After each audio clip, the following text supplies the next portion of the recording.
And hello at kamusta kayong lahat at welcome sa isang edisyon ng Sir Lupet TV kung saan ang mga mahirap ay dumadali at ang mga madali ay humihirap. Kamusta kayong lahat? This is Sir Lupet and kung bago ka lang sa channel na to, inanyahan kita mag-subscribe at ngayong araw, meron tayong tanong dito. Ang tanong dito is, gusto mo bang gumawa ng sarili mong webpage? O sa English, para naman, syempre alam paano mag-English, no? So, do you want to create your own webpage? Syempre, sa panahon ngayon, na dahil na tayo ay nasa digital age na. So, para ma-present mo ang iyong content, para ma-present mo ang iyong mga produkto kung ikaw ay merong business, no? Mas magiging effective siya lalo sa panahon ng pandemic ngayon na kung ikaw ay merong isang webpage, no? Na kung saan ang mga customers mo ay pupunta na lang doon sa website mo at they can explore kung ano ba ang mga services at products na iyong ino-offer. Okay, at marami pang application ang pagkakaroon ng webpage. Ngayon, posible naman yan at kayang-kaya natin gawin yan, no? Now, actually, kung magsasurf tayo sa internet, marami mga platforms ngayon na pwedeng gamitin, no, para maagawa ng webpage.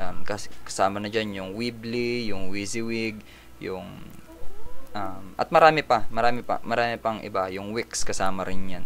Pero syempre, kapag yun ay ginawa natin, ginamit natin yun, meron yun parang mga watermark or meron yung mga copyright nila sa ilalim na kung saan ginamit mo yung kanilang product. Okay. So, tayo dito ngayon ay pag-aralan natin yung tinatawag ng iba na programming language na tinatawag na HTML. Okay. So, yung HTML yan ay isang hypertext markup language, no. So, yung hypertext markup language, kasi syempre, yung human language, no, at saka yung mismong computer language, ay hindi yan directly makakapag-usap, no. Hindi mo pwedeng utusan basta-basta yung computer at gagawin niya yun. At si computer naman ay magsasalita sa language ng tao. Hindi naman pwede. So, kailangan merong parang mediator, kailangan merong panggitna, no. Ayan. So, yun yung hypertext markup language, no, na kung saan yan ang nakakatulong sa paggawa ng mga website, ng mga learning management system, ng mga mobile apps, yan, at marami pang iba, no. Ngayon, syempre, gamit tong HTML ay dito tayo magsisimula, no. Dito tayo magsisimula bago mo pag-aralan sa kolehiyo yung iba-iba pang paraan ng mga programming language. Now, para sa mga nanonood nito na marami nang alam sa HTML, baka sabihin mo na pang beginners lang ito. So, totoo naman dahil pang beginners talaga tong gagawin natin ngayon, no. Okay, so I dedicate this para sa mga students at para sa mga gusto ring matuto ng mga simpleng pamamaraan kung paano maagawa ng sarili mong webpage, no. Ngayon, tong HTML, actually, maraming mga nangyari ng updates dito. Actually, yung ginagamit na ngayon ay tinatawag na HTML5, no. Okay, ibig sabihin, marami na tayong pwedeng gamitin or mas mga updated na. Okay. So, itong gagamitin natin ngayon ay ito yung pinaka-simple lang, no, itong dalawa lang na to. So, para kasi makapaggawaan ng sarili mong webpage, mangangailangan ka ng tinatawag na code editor or simple text editor. Yan. Kailangan mo ng ganyan. Maghahanap ka ng simple text editor. Okay. And pangalawa, maghahanap ka ng tinatawag na browser. Okay. At yung pangatlo na lang is yung Creative Mind, no. Yan. So, simple text editor, maraming available niyan sa hindi mo na kailangan bilhin yan, libre lang yan sa basta i-search mo lang simple text editor, code editors, lalabas na dyan yung Atoms, yung Sublime Text, lalabas yung Brackets, yung CodePen, tsaka Notepad++, lalabas yung mga yan. Okay. Now, meron din tayong browser. So, yung browser, ang pinakakilalang browser is Google Chrome. Kasama dyan yung Microsoft Edge, yung Firefox, kasama pa yung iba-iba pa. Marami yan, no? Safari, ang Opera browser, kasama yan. And yung Creative Mind ay hindi ito mahanap sa internet, no.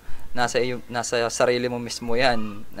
Yun kasi yung mag-iisip kung paano yung magiging view, magiging appearance ng iyong website, ng iyong webpage, no. Okay. So ngayon, itong Creative Mind ay sa mga next tutorial natin gagamitin ang Creative Mind. Okay. O, baka pwede na rin ngayon. Kasi ngayon magpo-focus muna tayo dun sa magiging itsura, dun sa magiging text. Now, so mag-focus muna tayo dito sa dalawa. Okay. So, dahil nga ito ay pang beginners, no, na kayang gawin kahit ng elementary, no, magsimula muna tayo sa simple text editor. So, dito ngayon, makikita nyo, meron tayong dalawa dyan. Ayan. Okay. So, dito, nag-prepare ako ng dalawang, ito yung magka-tandem, no, magka-tandem yan. So, meron tayong basic na notepad, itong ginagamit ko, notepad na to. Basic na notepad yan. Okay. So, meron tayong video tutorial about sa paggamit ng notepad. Make sure na mapanood nyo rin yun. Okay. Sa ICT 7 or 8 na playlist natin. Okay. Now, ito yung simple text editor natin. Yung notepad. So, yung notepad ay naka-install naman yan sa most mga earlier versions ng Windows, no? So, Windows 7 kasi itong ating computer, kaya ganyan. Okay, kaya meron siyang notepad. And then, gagamit tayo ng browser which is the Google Chrome. Okay. So, kailangan natin itong dalawa na to. Kung gusto mong magsimula sa HTML, kailangan meron ka yan. Okay, now, pwede mo naman palitan to. Kung ayaw mo gumamit ng notepad, gamit ka ng CodePen, gamit ka ng Notepad++, yan. Then, yung Google Chrome, palitan mo ng Microsoft Edge, ng iba-iba pang browser na nabanggit ko kanina. Okay, so ngayon, ito lang kasi yung naka-install sa akin. So, dito tayo magfo-focus. Paano gamitin or paano maagawa ng simpleng web page using Notepad and Google Chrome. At simulan na natin to. Okay.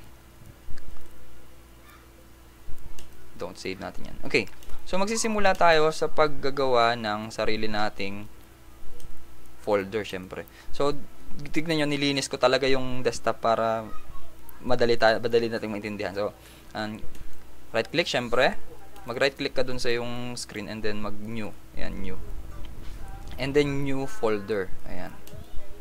Ayan, may bago ka ng folder. Then lagyan natin siya ng title HTML. So, yung title, kahit anong gusto naman, kahit anong title, pangalan mo, pangalan ng aso nyo, pwede ilagay dyan. Okay, HTML. Ayan. So, pag nalagyan nyo na yan, pasok tayo dun sa loob niyan, pwede mo i-double click or i-right click mo and then open. Okay. So, pag bukas mo, ito yan. So, nakalagay, this folder is empty. Syempre, wala pa siyang laman, no? Ayan, wala pang laman yung folder natin. So, dito sa loob ng folder, mag-right click tayo ulit and then pinutin natin yung new. Piliin yung new and then hindi folder, no? Text document. Ayan, yung text document. Okay. So, click mo tong text document. So, marami kasing pagpipilian dyan, depende sa mga naka-install programs mo. Pero, ang pipili natin ay yung text document. Ayan. So, once na nandun na yung text document, na siya. Okay. So, lagyan natin siya ng pangalan. Huwag naman new text document. Lagyan lang natin ng today. Ayan, today. Ayan. So, meron na tayong today.text. So, para makita nyo, ito yan. Ayan. So, today.text. Okay? Now, ngayon, ito, bubuksan natin yan, no? So, right-click mo yan, and then, open ulit. Okay? So, magbubukas yan sa isang notepad. Yan, notepad file or notepad document. Okay. So, dito na tayo. Medyo mabilis tayo ngayon kasi marami namang mga video tutorial sa YouTube na paano yung mga basics at paggawa ng website using HTML. Paggawa ng web page. Okay. So, now, dito ngayon sa pag-code, no, sa coding tayo. So, ang tawag dito is yung coding. Yan. Paano tayo mag-code? Yan. So, dito sa HTML, meron tayong mga tinatawag na mga ganitong bagay. Yan na. So, here, meron tayong tinatawag na mga tags, no? So, we have what we call HTML tags. Yan. So, ano-ano yung mga HTML tags? So, typically sa HTML, gumagamit tayo ng mga symbols na greater than, less than. Gumagamit din tayo ng slash. Gumagamit tayo ng quotation marks. Yung magkapares na yan, gumagamit tayo niyan. Gumagamit tayo ng equal. At madami pa. No? So, magfo-focus muna tayo dito sa paggamit nitong nito. Yan. Yung greater than, less than, at saka yung slash. So, for example, dito. So, we have this one at saka this one. So, magkapares sila lagi, no? Yan. Now, yung una nating lalagay ay walang ano yan. Wala siyang slash. Yung pangalawa ay meron. Okay. So, lakihan lang natin, no? Yan. Para inyong tanaw na tanaw. Okay. Lumaki ba? Sige, palitan natin. Yan, 48 na natin. Ayan. Okay. Now, ito, ang tawag dito ay opening tag, no? Opening tag. Ayan. Then, ito yung tinatawag natin na closing tag. Ayan. Now, ito yung opening tag, syempre. Ito yung closing tag. Parang yun, merong slash. Parang yun yung pinto. Yun yung pangsara. Okay. Now, itong mga to, dito iikot lahat ng mga codes natin dahil lalagyan natin yan ng mga words dito sa loob. Sa loob nung greater than at saka less than, no? Ilalagay natin dyan yung mga words dun sa loob. Okay. Now, so, nakapag-introduce na tayo dyan. So, dito na. Magsimula na tayo. So, ang first step na gagawin natin ay ganito. So, una, pares yan. And then, pares ulit. So, the first one na ilalagay natin ay yung tinatawag na small letters lang lahat, HTML. Yan. So, syempre, para i-indicate na HTML ang gagawin natin, na Hypertext Markup Language. And then, lalagyan natin siya ng closing tag, and then HTML din. So, makita nyo, pares yan, magkapares. HTML, and then HTML din. Pares sila. Now, sa pagitan nila, maglalagay tayo ng isa pa. Mag-insert tayo, ayan, and then isa pa. Now, syempre, dapat lagi tayong merong closing tag. Ayan. Ang ilalagay natin is head. Ayan. Okay. So, para saan ba yung head na yan? Okay. So, tong head na to, this has something to do with the title ng ating magiging website or magiging web page, no? Dahil sa pagitan niyan, lalagyan pa natin ulit. So, nakikita nyo para siya nag-expand, no? So, sa pagitan ng dalawang to, pwede nating lagyan yan kung if we're going to expand this. Yan. Yan. So, lalagyan natin siya ng title. Okay, so, yan. So, pares ulit. And then, slash. Okay. So, lalagyan natin dito is title. Yan. So, parang ito yung magiging title ng iyong website. Yan. For example, ito yung mga makikita nyo dun sa tabs, no, kapag kayo ay nagsa-search. Yan. So, we have, yan. Anyway, pwede nyo naman panoorin to paulit-ulit, no? So, title. So, sa pagitan nitong dalawang title, the first title, yung opening tag, at saka yung closing tag, dito natin ilalagay kung ano yung magiging title ng ating website. Halimbawa, lalagyan natin is my page. Yan. So, my page. Yan siya. So, HTML, may opening at closing tag, tapos head, and then merong closing tag, and then merong title, and then my page. Yan, my page. Yun yung magiging title, no? Okay. Ngayon, paano natin to gagawin? So, kailangan yung lahat ng mga nauna nating sinulat ay tatanggalin muna natin yan. Yan. So, tanggalin natin. At ang ititira lang dito ay itong mismong HTML. Ayan. So, parang ito yung magiging program niya, ito yung magiging codes niya. Now, ano pong gagawin natin dito? Ang gagawin natin for this simple HTML, ayan, lagyan ko lang ng enter para ayan, isolated siya. Ano ang purpose nito? So, ang magiging purpose nito, na nakita nyo na yan, is liliitan ko muna. Yan. So, ang magiging purpose nito ay yan yung magiging parang panimula natin sa ating webpage. Okay, ang susunod natin gagawin ay ganito.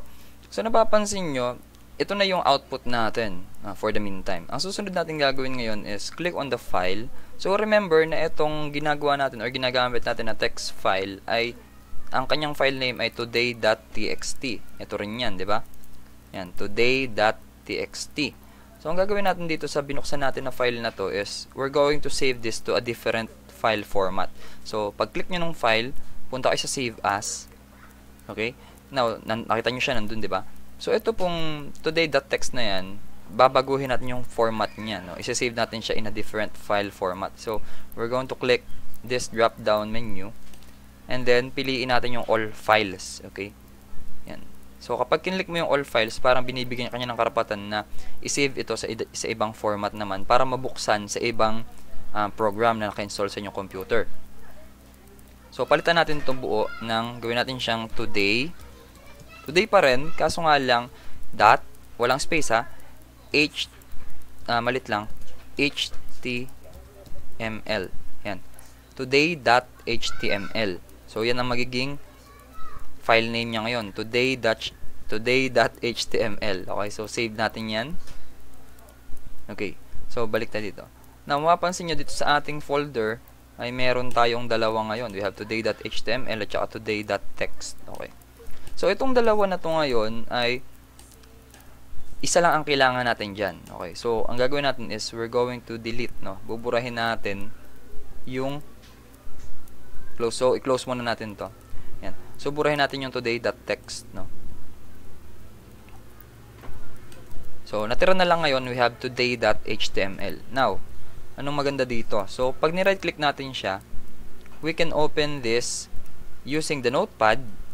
Ito po. Ayan. And at the same time, we can open this as, or open with Google Chrome or using our browser. So, ayan. So, napansin nyo, nagbukas ang ating browser. Okay. So, yun nga sinabi ko kanina na sa paggamit ng HTML, kailangan natin ng dalawa. We have the Notepad and the Google Chrome. We have the simple text editor and we have the browser. So, yung browser na default natin is Google Chrome. Ayan. So, open with lang po ang ginawa ko. So, ulit natin yung process. Right-click mo tong today.html and then open with Notepad. So, mag-open siya. Ito yun. And then, right-click mo siya ulit and then open with Google Chrome. And then, ito na yung mangyayari. So, ano pong napansin natin ngayon? So, nagkaroon tayo ng dalawang window dito. Okay? Yan, na pwede nyo namang i-resize. Okay. So, now na meron na tayong dalawang window dito, ito na ngayon yung nakaka-excite na part. Okay?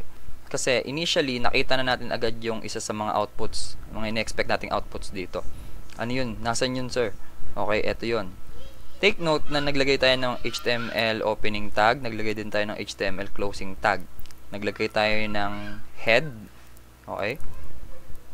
Opening tag at closing tag din yan. Now, naglagay tayo ng title. Ito yun. Diba? Naglagay tayo ng title opening tag at title closing tag. And then, sa pagitan nun, naglagay tayo ng my page. Ngayon, every time na meron tayong ginagawang changes dito, gagawin lang natin is file and then save. Save lang tayo ng save.